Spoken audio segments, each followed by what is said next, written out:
તો ગોપાલ ઇટાલિયા અને કાંતિ અમૃતિયા વચ્ચે જે 2 કરોડની ચૂંટણી જીતવા બાબતે જે શરત લાગવાનો મામલો છે તેમાં ખોડલધામ ટ્રસ્ટના ચેરમેન નરેશ પટેલે ટકોર કરી છે। તેમણે ગોપાલ ઇટાલિયા કાંતિ અમૃતિયાને ટકોર કરી છે કે 5 વર્ષ ધારાસભ્ય તરીકે પૂરા કરો, સમાધાન માટે પ્રશ્ન આવશે તો હું નિરાકરણ કરીશ, હું રાજકારણમાં નહીં જોડાઉં। 2022માં પણ સ્પષ્ટતા કરી જ હતી। નરેશ પટેલે એવું પણ કહ્યું કે સારા કામ કરતા લોકોના કામમાં રોડા ન નાખો, સોશિયલ મીડિયામાં વિવાદ કર્યા વગર સમાજના કાર્ય કરો। પ્રતિનિધિ ચૂંટાઈને આવતા હોય અને એટલીસ્ટ 5 વર્ષ એ લોકોએ સતત કામ કરવું જોઈએ। આ તો પાટીદાર ખૂબ મોટો સમુદાય છે ગુજરાત સ્ટેટની અંદર અને દરેક પાટીદારની સામે અને પાટીદારની તરફેણ કરતી હોય એમાં કોઈ નવી વાત નથી। સાહેબ 60મા વર્ષમાં આપનો પ્રવેશ છે, ખૂબ સારી વાત છે। તો ગુજરાતને હવે કઈ રાજકારણમાં નવો ચહેરો જોવા મળશે નરેશભાઈના રૂપમાં? મેં આની પહેલાં 22માં બહુ ક્લિયર કર્યું છે કે હું રાજકારણમાં હવે નહીં પ્રવેશું। સિનિયર સિટીઝન ઓલરેડી થઈ ચૂક્યો છું અને જેટલું સમાજમાં કામ કરી શકાય એ શાંતિથી સમાજમાં કામ કરવા દે તો પણ સારું। સમાજ ઈચ્છે તો નરેશભાઈ ગોપાલ ઇટાલિયા અને કાંતિ અમૃતિયાને સમજાવશે કે આ રાજીનામાવાળી વોર પૂરી કરવી જોઈએ। મારી સમક્ષ પ્રશ્ન કોઈ પણ આવશે તો કોઈ પણ પ્રશ્નોનો હલ કરવાનો હંમેશા અમે કોશિશ કરતા હોઈએ છીએ।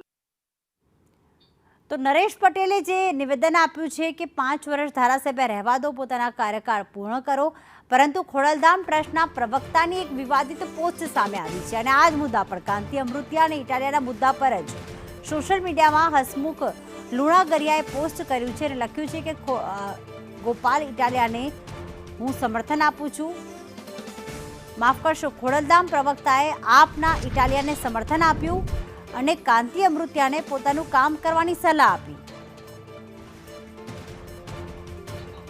તો સોશિયલ મીડિયા પર વિવાદિત પોસ્ટ કહી શકાય, કારણ કે જે પ્રવક્તા છે એક પણ બાજુ નથી બોલી રહ્યા। ગોપાલ ઇટાલિયાને એવું કહી રહ્યા છે કે હું તમને સમર્થન આપું છું અને હસમુખ લુણાગરિયા કાંતિ અમૃતિયા જે છે તેમને કહી રહ્યા છે કે તમે પોતાનું કાર્ય કરતા રહો। આખિર તે કોને સમર્થન આપી રહ્યા છે તે ખ્યાલ નથી આવી રહ્યો, જેના જ માટે આ પોસ્ટથી વિવાદિત થયું છે।